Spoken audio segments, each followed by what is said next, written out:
아시는 대로 성경은 서론이 대단히 중요합니다. 오늘 본문의 서론이 14절로 16절인데요. 정말 난해합니다.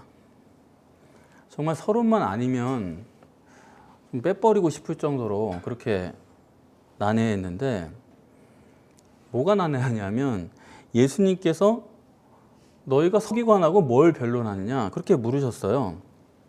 그런데 서기관하고 뭘 변론했는지 그런 내용도 여기 없고, 그 후로는 서기관이 등장도 안 합니다.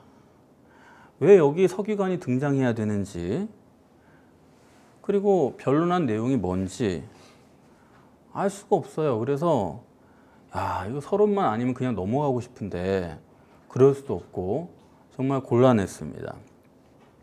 두 번째 뭐가 어려웠냐면 예수님께서 산에서 내려오시니까 사람들이 예수님을 보고 심히 놀랐다는 것입니다. 아니, 놀랄 게 뭐가 있어요? 물론 누가복음에는 예수님께서 변화산에 가셨다가 당일날 내려오신 게 아닙니다. 다음날 내려오셨는데, 그러니까 밑에 있던 사람들이 예수님이 안 오시니까 산에서 조난을 당하셨나? 그래서 걱정을 할 수 있었다. 그렇게까지는 생각할 수 있겠어요. 그런데 그러면은 내려오시니까 우리 근심했습니다 라든지 아니면 반가워했다든지 그래야겠는데 놀랐다는 거예요. 아니, 뭐가 놀라요 이게? 저만 이해가 안 됩니까? 여러분은 이해가 잘 되십니까? 놀랐다는 말이 여기 있나? 하나 더 있어요. 너희가 저희와 무엇을 변론하느냐? 분명히 제자들과 서기관들이 서로 변론한 거예요. 14절에 보시면은 저희가 이에 제자들에게 와서 보니 큰 무리가 둘렀고 서기관들이 더불어 변론하더니, 그러니까 제자들이 서기관들과 변론한 거 맞습니다. 그러면 예수님께서 너희가 저희가 무엇을 변론했느냐 그러시면은 제자들이 와서 예수님 저희가 이런 거 가지고 변론했습니다. 아니면은 서기관 중에 누가 와서 예수님께 직접 따지든지 그래야 될 텐데, 제자들도 아니고 서기관도 아니고 엉뚱하게 귀신 들린 아들을 둔 아버지가 와가지고 예수님께 대답을 했다라는 거예요. 이것도 이해가 안 되는 거예요. 그런데 그 대답이라는 것도 예수님 제자들이 고쳐주지 못했습니다. 이게 변론에 대한 대답입니까? 그러니까 14절에서 16절까지를 보면은 본문에 도대체 뭘 얘기하려는 건가? 감을 잡기가 쉽지가 않은 거예요. 본문의 큰 의도는 알겠어요. 그런데 그것을 어떤 논리로 정립하시려는지, 그게 중요한 겁니다. 우선 예수님께서 산에서 내려오시는데 왜 사람들이 반갑다든지 그런 게 아니고 심히 놀랐다고 했을까? 그 실마리가 될 수 있는 부분이 19절인데요. 내가 얼마나 너희와 함께 있으리요. 이거죠. 예수님이 인간을 구원하시기 위해서, 인간이 육신에 있을 동안에 구원할 수가 있는 거예요. 육신에 있는 인간에게 예수님께서도 성육신하셔서 이 땅에 오셨습니다. 바로 그것을 변화산에서 사람들 가운데 내려오신 이 장면으로 말하는 거예요. 인간을 구원하기 위해서 성육신하신 그분이 우리 가운데 오셨다. 이게 심히 놀랍다는 것입니다.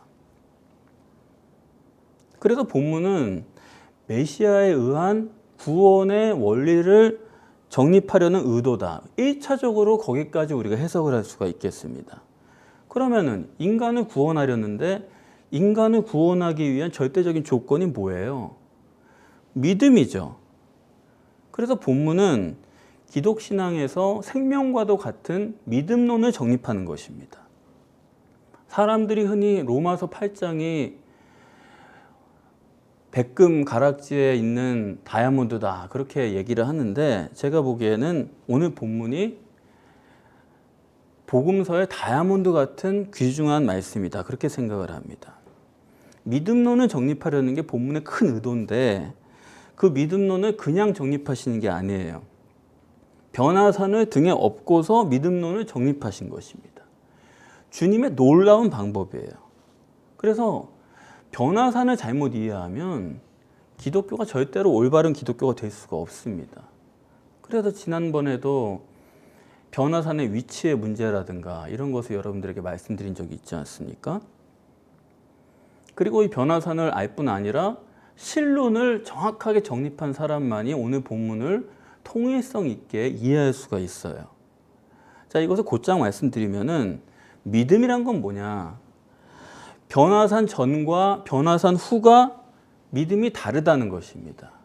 그걸 본문이 보여주는 거예요. 변화산 전에는 믿음이 어떤 거냐? 변화산을 향해 올라갑니다. 변화산이 목적지예요. 목표예요. 이렇게 표현하면 좋을 것 같아요. 등산 믿음이다. 예수님의 공생애 동안 제자들은 변화산을 향해 올라가는 등산 믿음을 훈련하고 있었다 그겁니다. 그래서 변화산 전에는 주님의 표적 위주로 기록이 되어 있습니다. 이건 엘로힘적인 역사예요. 하나님의 일방적인 역사가 그들 앞에 펼쳐졌어요. 그래서 표적 전집이라고 해도 과언이 아닐 정도로 기적이 많이 나오죠. 마가복음에는 바람과 파도를 잔잔케 하고 귀신을 내쫓고 온갖 병을 고치고 오병이어의 표적, 무리를 거르시고 수두룩하죠. 이러한 주님이 행하신 표적은 전부 어디 기록되어 있냐 하면 변화산 전입니다. 변화산 전에 주님 행하신 표적은 오늘 변화산 후의 표적과는 전혀 다르다는 점을 여러분들이 먼저 알고 계셔야 돼요.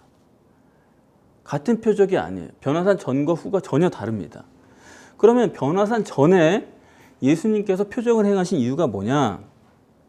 그건 너무 당연하죠. 예수님이 신인 메시아라는 사실을 사람들로 하여금 알고 믿게 하기 위해서 기적을 행하셨죠.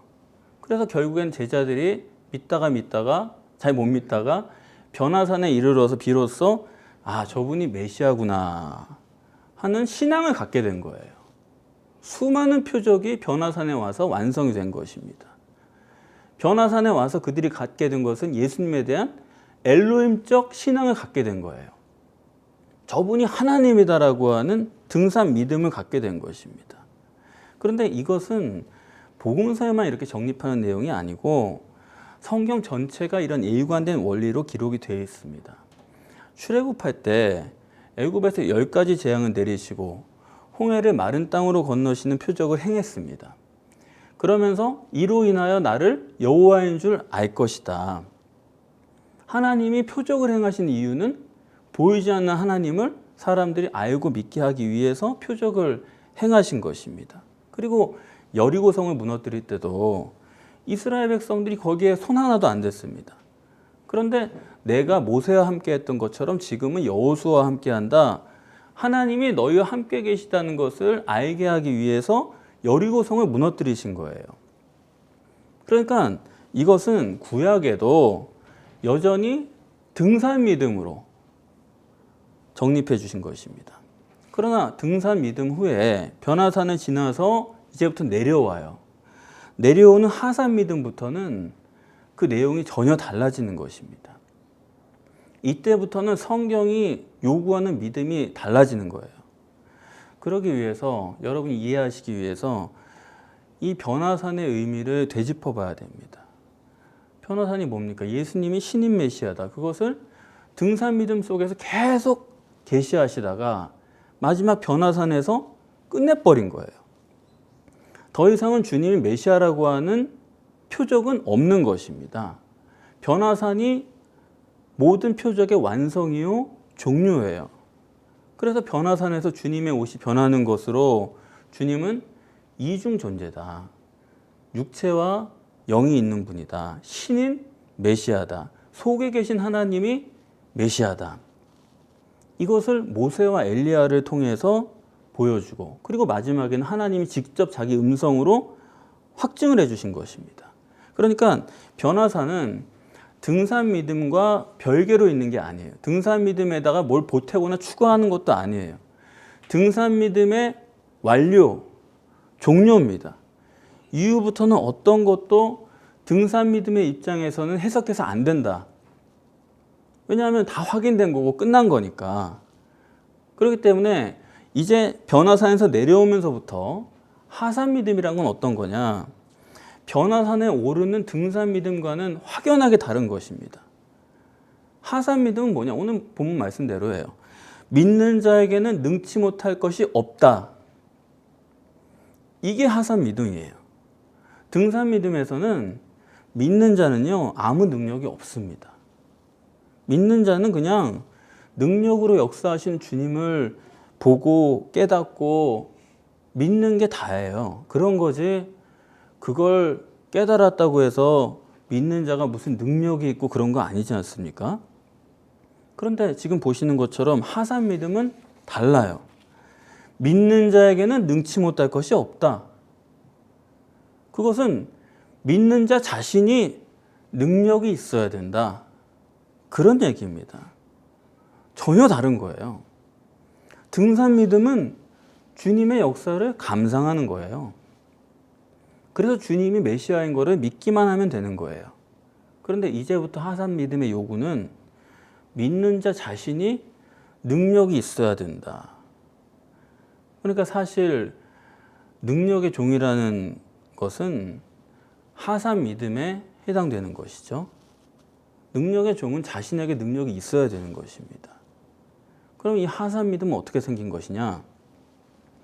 하나님께서 사람한테 역사하시는 게 아니고, 그 사람한테 기적을 베풀어 주시는 게 아니고, 여호와께서 나와 함께 계셔서 나를 통해서 하나님의 능력이 나오는 여호와적인 믿음으로 된 거예요. 이 차이를 이해가 되시겠어요? 실론적으로 엘로힘적 역사라는 것은 하나님 그 사람에게, 믿는 사람에게 기적을 베풀어 줘요. 내 외부적으로 이런 일들이 생겨요. 여호와적 믿음이란 거는 하나님이 함께 계심으로 나를 통해서 능력이 나오는 거예요. 그 둘은 전혀 다른 것입니다. 엘로힘적 믿음이란 거는 결국에는 나에게는 아무 능력이 없는 거예요.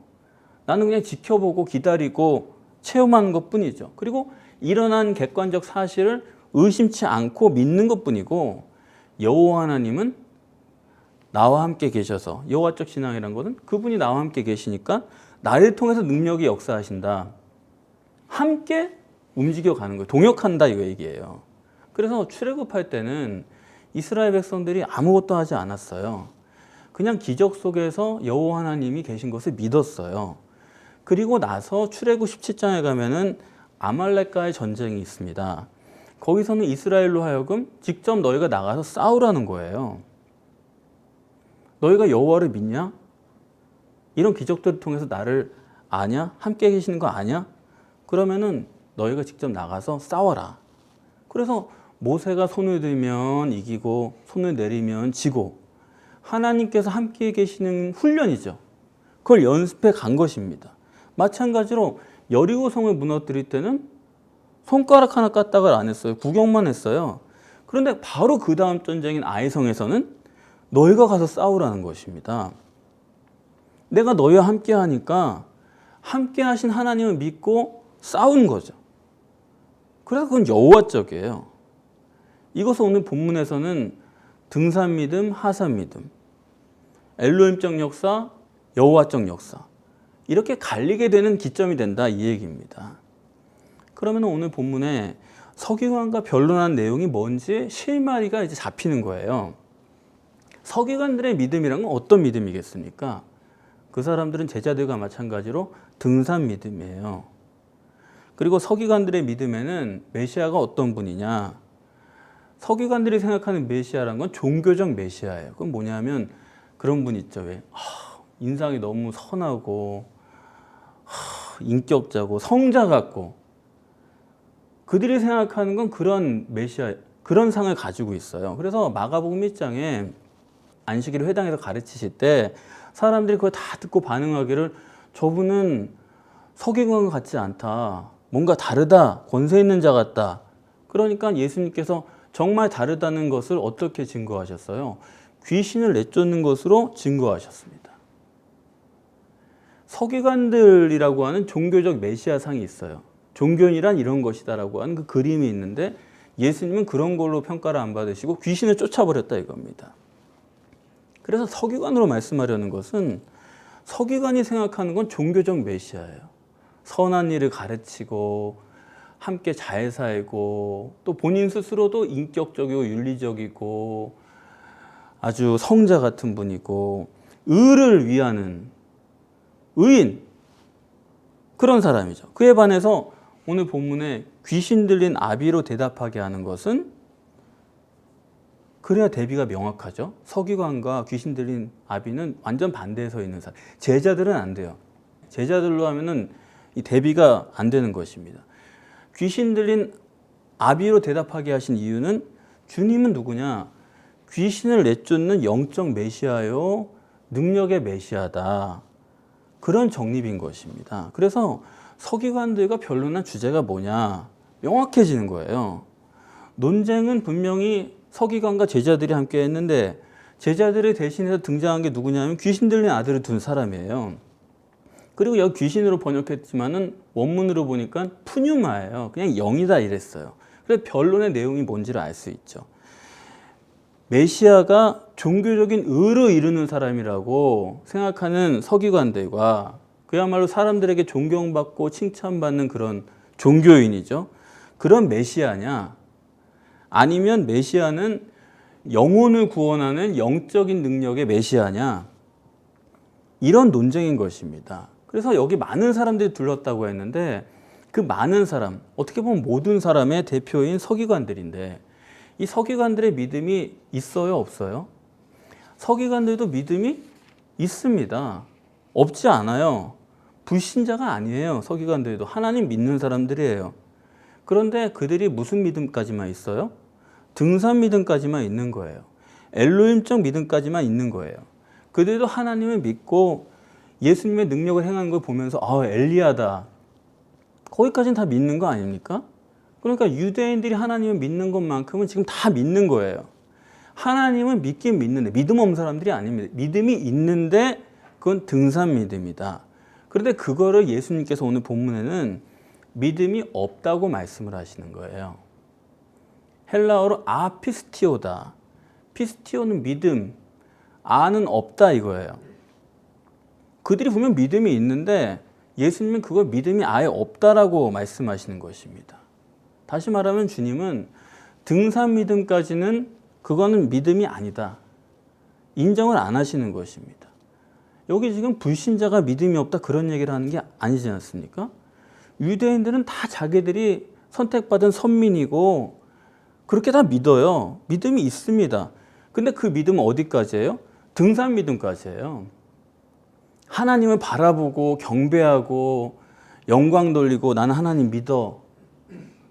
그런데 그거 예수님께서는 아피스티오다. 믿음이 없다라고 보신다는 것입니다. 지금도 우리가 예정론을 믿어요. 그러나 그 믿음의 수준은 여전히 등산 믿음의 수준밖에는 안 된다는 것입니다. 이 설교를 듣는 여러분들 중에도 예정론으로 아주 자기 신앙을 그렇게 삼고 있는 분들이 계실 수도 있어요. 여러분 꼭 아셔야 됩니다. 그런 감상주의에 빠질 때가 아니에요. 그런 거는 전혀 믿음이 아니다라고 주님이 말씀하시는 점을 여러분이 꼭 아셔야 됩니다. 마틴 루터가 종교개혁을 할 때 주제가 오직 믿음입니다. 근데 그 사람이 뭘 오직 믿자고 그랬냐면 참 안타까운 거는 그 사람도 여전히 예수 피로 죄사함 받으면 구원받는다는 것을 믿어야 된다. 그 오직 믿음이에요. 그 믿음이 구원의 절대다 그렇게 생각을 했습니다. 다시 말하면 오직 믿음이란 그게 천주교의 그 토대를 벗어나지 못했던 거예요. 그래서 지금 천주교 사람들 얘기 들어보면 이상하다는 거예요. 우리랑 뭐가 다르냐 너희가. 우리도 똑같아. 이상하다는 거죠. 그러니까 마틴 루터가 오직 믿음이라고 할 때 오직 믿음이란 말 들으면 괜찮은 말 같죠. 성경적인 말이에요. 하지만 그 오직 믿음이 뭘 믿느냐 할 때는 얘기가 전혀 달라지는 것입니다. 그래서 여러분들이 지금까지 정립한 것을 가지고 그런 오직 믿음으로 예수가 피를 흘려서 구원받는다는 사실을 믿는다. 그런 믿음이 어떤 건가를 여러분 한번 보세요. 그건요. 객관적 사실을 내가 인정하는 거예요. 객관적 사실을 믿는 거예요. 하나님을 믿고 하나님을 찬양하고 경배하고 영광 돌리고 그게 굉장한 신앙인 것처럼 많은 데서 하잖아요. 근데 아니에요. 그거는 내 쪽에서 그냥 원웨이로 나 혼자 하는 거예요. 그래서 주님은 그거를 믿음이 없다라고 말씀하시는 믿음입니다. 불신자 얘기하는 게 아니에요. 믿는 사람인데 그거 가지고는 자기 원웨이지, 자기 생각이지 나랑 합한 믿음이 아니다 이겁니다. 그래서 마틴 루터가 오직 믿음이라고 한 것도 결국에는 보혈의 능력이라는 거, 그걸 내가 믿는다 하는 것은 그래봤자 자기가 일방적인 것뿐이에요. 홍해를 건너고 여리고성이 무너지고 그 수준에서 조금 더 못 벗어난 것입니다. 그래서 이신칭이라는 것도 아니 의인을 만들어준다는 것도 아니고 세상에 의인으로 간주해준다. 이게 뭐예요? 겨우 그걸 위해 가지고 오직 믿음이다. 아니 하나님을 도대체 어떤 하나님으로 만드는 겁니까? 그 바로 말장난이죠. 그게 성경에도 있지도 않은 얘기를 자기 논리로, 그렇지 않습니까? 간주해준다. 자기가 그렇게 믿는 거예요. 그래서 마틴 루터가 야고보서에 나오는 말씀, 행함이 없는 믿음은 죽은 믿음이다. 그 구절도 그걸 마틴 루터는 지푸라기 복음이다. 전혀 쓸모없는 얘기다. 그렇게 말했다 이거예요. 왜 그런 소리를 하느냐? 그 사람은 그냥 믿음이란 게 등산 믿음만 가지고 있는 사람이에요. 바라보고 내가 믿고 가만히 있어가지고 이렇게 쳐다보는 그런 믿음만이 좋은 믿음이라고 정립을 했기 때문에 간주해 주신다고 그러면 그냥 믿고 가만히 있는 거예요. 그런 식으로 그런 수동적 믿음을 정립을 했기 때문에 행동하는 믿음에 대해서는 그거는 뭐가 좀 모자란 거지, 이렇게 얘기를 했다는 것입니다. 그러나 본문에 보시는 것처럼 그렇게 등산 믿음이라는 것은 아예 믿음으로 인정도 이제는 안 하시는 거예요. 하산 믿음만 믿음이에요.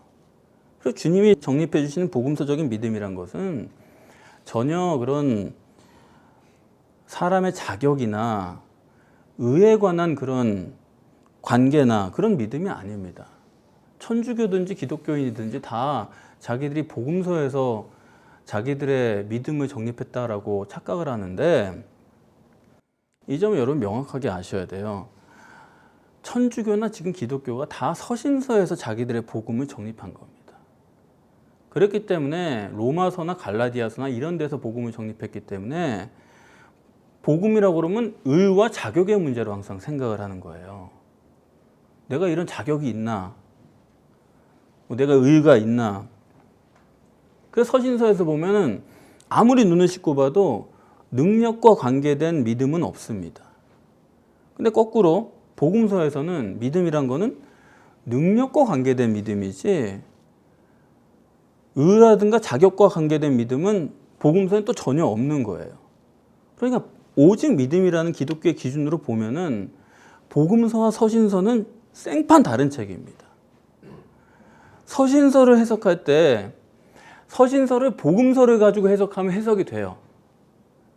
근데 서신서의 입장에서 복음서를 해석하면은 복음서는 전혀 해석이 불가능합니다. 그렇기 때문에 복음서에서 먼저 믿음을 정립해서 그걸 가지고 서신서의 믿음을 해석을 해야 되는데 지금 거꾸로 되어 있어요. 서신서에서 믿음이 뭐다 정립을 해가지고 복음서를 해석하려고 하니까 복음서는 자격이라든가 의에 대한 얘기가 없거든요. 전부 다 능력에 관한 믿음만을 얘기하는 것입니다. 그러니까 해석이 안 되는 거예요.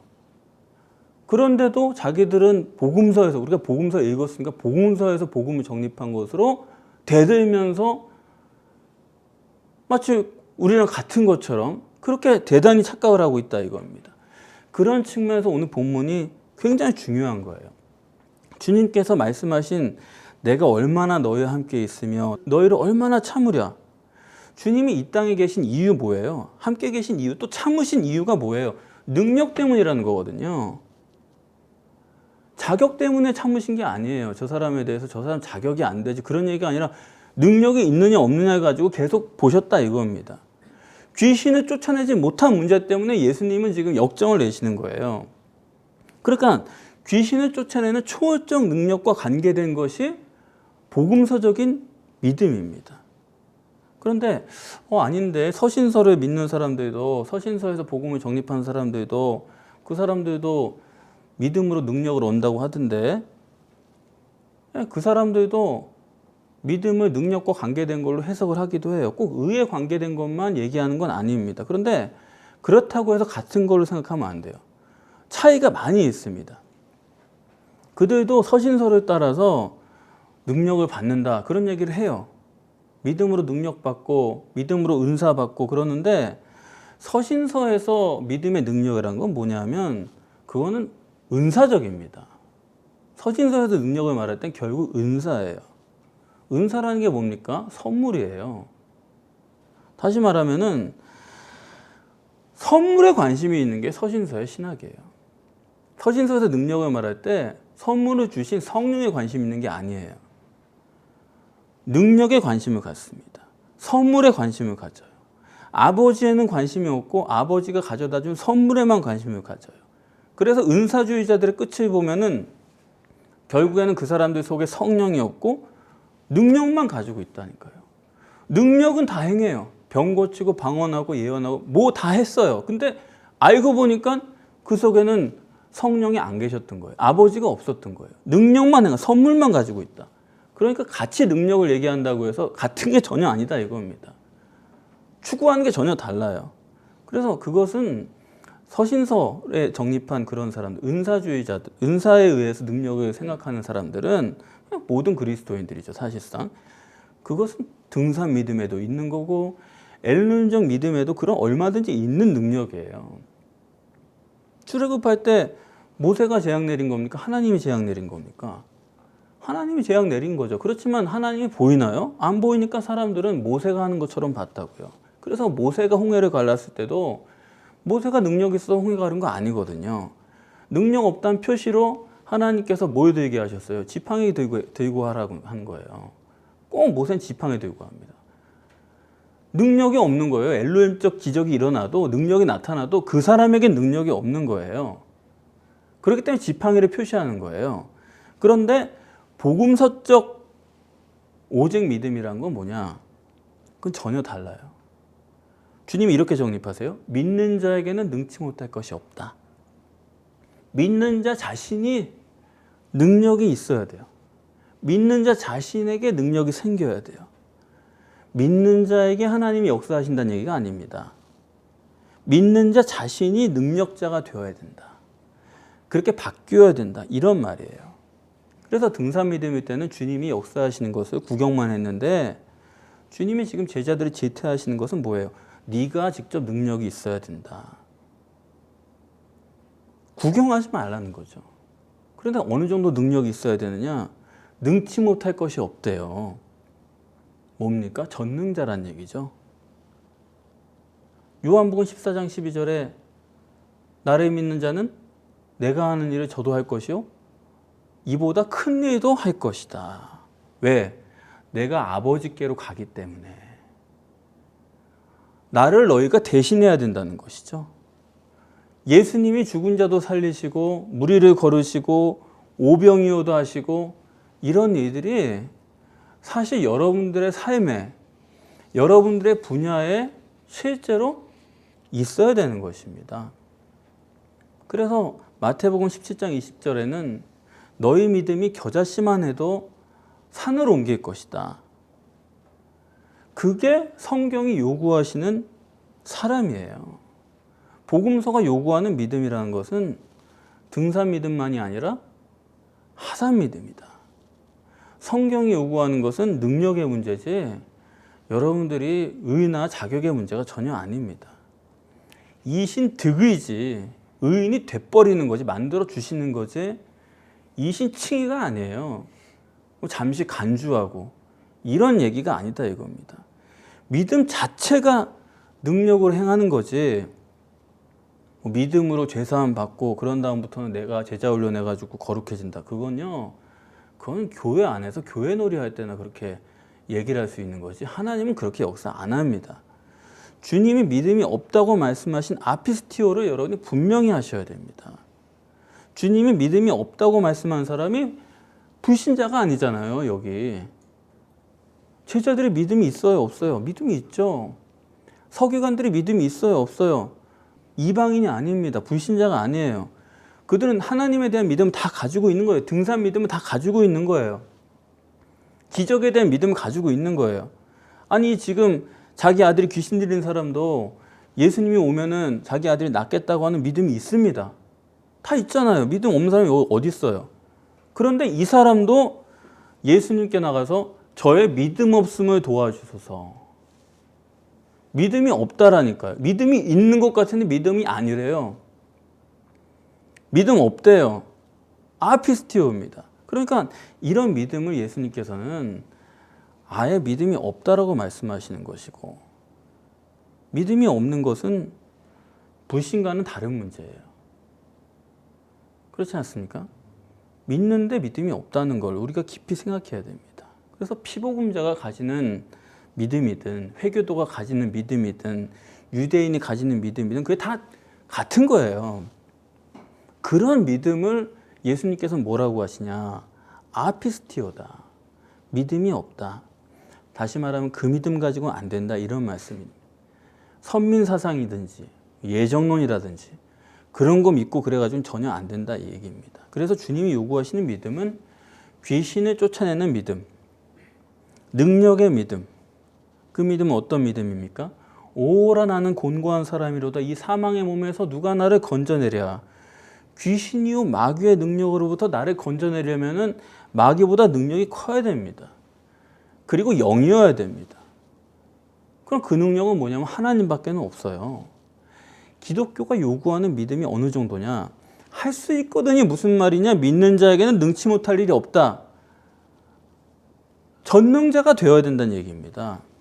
여러분들이 그거를 못 믿으시면은 너의 믿음이 겨자씨만 해도 산을 옮긴다는 말씀 절대 못 믿어요. 그러면 어떻게 내가 전능자가 될 수 있느냐?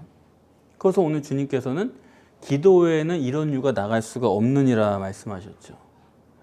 기도가 참 잘못 정립되어 있어요. 이 문맥으로 보시면 여러분이 기도가 뭔지가 명확하게 보입니다. 등산 믿음에 대비된 거죠.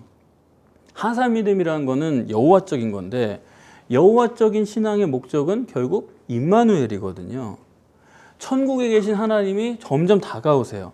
그분이 누구예요? 그분이 여호와 하나님이에요. 예레미야 31장 32절에는 그분은 신랑이다, 남편이다, 그렇게 표현을 했습니다. 신랑 남편이 점점 나에게 다가오는 것뿐만 아니라 마가복음 1장 14절에 보면은 하나님 나라가 가까웠다. 점점 다가와가지고 아주 가까워졌어요. 그러다가 우리 속으로 쑥 들어왔다. 그게 임마누엘인데, 내가 전능자 되려면은 하나님이 내 속에 들어오시는 것 외에는 방법이 없는 것입니다. 그런데 그 들어오시는 그게 마음대로 침입해 들어올 수 있는 게 아니에요.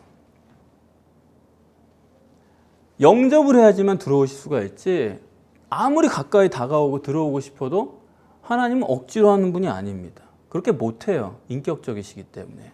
그럼 어떻게 받아들이냐? 기도 외에는 이런 유가 나갈 수가 없다. 네 몸속에서 나갈 수가 없대요. 일부러 나갈 수가 없다고 말씀하시는 거죠. 그 말은 내 속에 하나님이 들어오셔야지만 내가 하나님과 일체가 된다, 그런 얘기죠. 이렇게 하나님께서 내 속에 실제로 들어오셔서 내가 그분과 일체가 되므로 내가 전능자가 되는 것입니다. 내가 전능자가 되는 조건은 기도다. 하나님은 내 안에 침입할 수가 없기 때문에 인격적 관계에서 영접, 그게 기도예요. 그냥 뭐 해주십시오, 뭐 해주십시오, 그런다고 그게 기도가 되는 게 아니고 영접이에요. 무감지, 무의식의 초월적 하나님을 내 결혼의 대상으로 인격적으로 영접한다는 거, 그게 얼마나 어렵습니까? 그분은 내 신랑으로 내가 모시고 산다는 거, 그분은 대하고 그분께 물어보고 그분과 얘기하고 그분의 뜻이 뭔가 살피고 같이 즐거워하고 이렇게 되는 정도라는 게, 이게 굉장히 어려운 거니까 그걸 예정론이라든지 선민사상이라든지 이런 걸로 처리를 해버리는 거예요. 예정론이라는 건 그건 침입한 겁니다. 마음대로 들어왔다 이 얘기지 절대로 인격적인 방법이 아니에요. 그거는 바울이 말년의 예정론에 대해서 얘기하는 겁니다. 다 돌아갈 때 이 모든 게 하나님의 은혜였다. 이런 회상이지 이거를 신앙으로 정립한다는 그거는 도대체 성경적인 입장에서는 납득이 안 가는 정도예요. 그래서 이 원리대로 하면 이렇게 되는 것입니다. 불신자가 등산 믿음이 돼야 돼요. 불신자가 우선은 종교적 믿음을 갖게 돼야 돼요. 그러니까 지금 전 세계의 기독교라는 것은 전부 아피스티오를 만드는 작업입니다. 그렇게 종교적인 믿음, 등산 믿음이라도 갖게 해놓고 그 다음에 뭐가 돼야 돼요? 그 다음에 진짜 믿음이 돼야 돼요. 진짜로 하나님을 영접하는 믿음이 돼야 돼요. 경배하고 찬양하고 뭐 믿고 그런 게 아니라 영접이 돼야 된다고요. 그래서 기독교의 믿음이라는 건 영접 자체예요. 전능하신 하나님이 그 신랑이 내 안에 들어오셔서 결혼이 돼가지고 둘이 나눌 수 없는 한 몸을 이루어야 됩니다. 그런 관계가 돼야지만 믿음이에요. 그런 관계가 되면은 아내가 남편을 알아주고 사랑하고 또 남편의 뜻을 하나가 되고 이러면은 남편이 그 아내를 다 책임지는 거죠. 남편이 먹여 살리고 남편이 좋은 데 데려가주고 남편이 노후 설계도 해주고 다 그 아내를 위해서 고민하는 거 아닙니까? 그런 거죠. 그리고 정말 그 아내가 능력 있는 아내라고 생각하면은 남편이 자기 일도 함께 하는 거예요. 자기 일도 맡기고 의논한다고요. 그 아내가 남편의 일을 동역하는 유능한 동역자가 되는 것입니다. 그렇지 않습니까? 그러므로 여러분, 우리에게 있어서 믿음이라는 건 생명보다 귀해요. 그리고 이 기독신앙의 믿음이라는 것은 능력과 관계된 거예요. 내가 좋은 사람이냐 나쁜 사람이냐 그런 문제가 전혀 중요한 게 아니에요. 내가 하나님과 일체가 됐는데 죄가 무슨 문제가 돼요? 다 용서가 되는 거죠. 신경도 안 쓰죠. 반대로 실질적으로는 사랑도 안 되면서 겨우겨우 자격이나 맞춰 살려고 하는 사이다. 그럼 그거 관계를 지속하면 그게 무슨 의미가 있어요? 그렇지 않습니까? 자기 생각에나 부부인 거지. 실제로는 부부가 아닌 거죠. 그래서 우리는요, 믿는 자라고 할 때 능력자가 돼야 되는 거예요. 내가 천국 열쇠를 내게 주노니 너희가 땅에서 매면 하늘에서도 매이고 땅에서 풀면 하늘에서도 풀린다.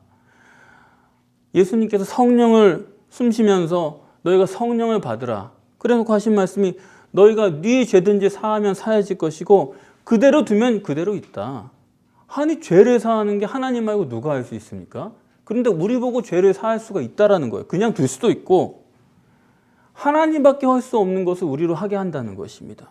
내가 전능자요 하나님과 똑같은 위치에서 역사할 수 있게 하는 것이 그리스도인의 믿음이에요. 우리가 지금 육체 우선이고 아직도 육체에 매여 있기 때문에 이런 믿음이 가능할까? 하나님의 능력을 발휘할 수 없는 그런 상태라는 생각이 들죠. 그러나 여러분, 믿음은 산을 옮기는 믿음이지 전능하신 하나님이 되는 믿음이지 다른 믿음은 아닙니다. 복음서가 성경이 요구하는 믿음은 바로 전능자가 되는 믿음이 내 믿음인 줄 알고 여러분이 신앙생활을 하시면 돼요. 그거 아니고 목표를 낮춰가지고 하는 거는 전혀 그거는 그런 거 해봤자 소용도 없어요. 종말의 때가 가까워지고 있습니다. 우리 한 사람 한 사람이 정말로 능력 있는 하나님의 자녀가 되어서 마지막 때를 하나님의 일을 한 것으로 장식할 수 있기를 바랍니다.